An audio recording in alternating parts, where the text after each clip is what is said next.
Écoutez-moi, je suis sûre que vous avez déjà entendu parler du manque de considération des femmes dans le monde sportif. Avez-vous remarqué que, quoi que les femmes fassent ou disent, elles seront sans cesse critiquées et jugées? Alors oui, aujourd'hui, après de multiples recherches et de remises en question, j'ai pu remarquer que nous étions dans un monde en perpétuelle évolution, où le sport est reconnu comme un outil de progrès. Mais la place de la femme dans le sport reste très critiquée et surtout encore très inégalitaire. Comment, selon vous, est-ce encore possible en 2021? Quand je suis arrivée dans le monde sportif, c'est-à-dire très petite, très vif et surtout très innocente à l'époque des récréations qui n'en finissent plus, où le plus important était de s'amuser dans la cour d'école tout simplement. J'étais une des seules filles à jouer au ballon pour jouer au football avec les garçons. Mais en y regardant de plus près, ce n'est pas parce que les filles ne voulaient pas jouer, mais bien parce que les garçons refusaient de jouer avec elles sous prétexte que quoi? Que c'était des filles et qu'elles étaient nulles. On peut donc voir que ces inégalités apparaissent donc dès le plus jeune âge. Je tiens à mettre en avant aujourd'hui que dans la cour des grands, on peut voir des progrès qui sont très importants pour les femmes sportives, qui permettent donc de réduire petit à petit les inégalités hommes et femmes. Le Brésil, capitale du football, a décidé de réduire ces inégalités et de réagir. C'est officiel, les footballeuses brésiliennes toucheront le même salaire et les mêmes primes que les footballeurs. Une véritable prouesse sur le plan humain qui a été menée par un combat sans relâche de la part de ces femmes. Un combat admirable et remarquable. Il est important et nécessaire de souligner cette avancée. C'est un grand pas vers l'égalité homme-femme dans le sport. J'espère que le Brésil va devenir un bel exemple et surtout ouvrir de nouvelles voies qui réduiront ces discriminations. Continuons dans la pratique du football. J'imagine qu'ici tout le monde ne connaît pas Megan Rapinoe.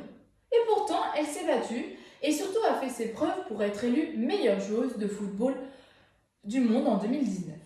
Cette femme, plus que courageuse, a dû faire face au racisme. Pour elle, si tout le monde était ainsi, si tout le monde était scandalisé par l'homophobie, si tout le monde était indigné à propos de l'égalité salariale, de l'absence ou du manque d'investissement dans le sport féminin, ce serait la chose la plus inspirante pour elle. C'est une occasion unique d'utiliser ce beau jeu pour changer le monde pour le mieux, d'après Megan Rapinoe. Elle a fait un véritable bout de chemin qui est immense et aujourd'hui c'est devenu l'une des plus grandes figures du monde du football féminin et elle mérite d'être connue d'une part pour son engagement mais aussi surtout pour ses performances sportives. On le sait, le sport est devenu un véritable enjeu pour l'émancipation des femmes. Depuis quelques années, une véritable lutte contre toute forme de discrimination est engagée, que ce soit sur le plan salarial, sur le plan de la médiatisation ou bien tout simplement sur l'égalité des sexes. Tenez, je vais vous prendre un exemple. Regardez. Pendant le confinement, donc le journal L'Équipe, un journal qui est très connu, très lu par le grand public, a été très fortement critiqué sur la médiatisation du sport féminin.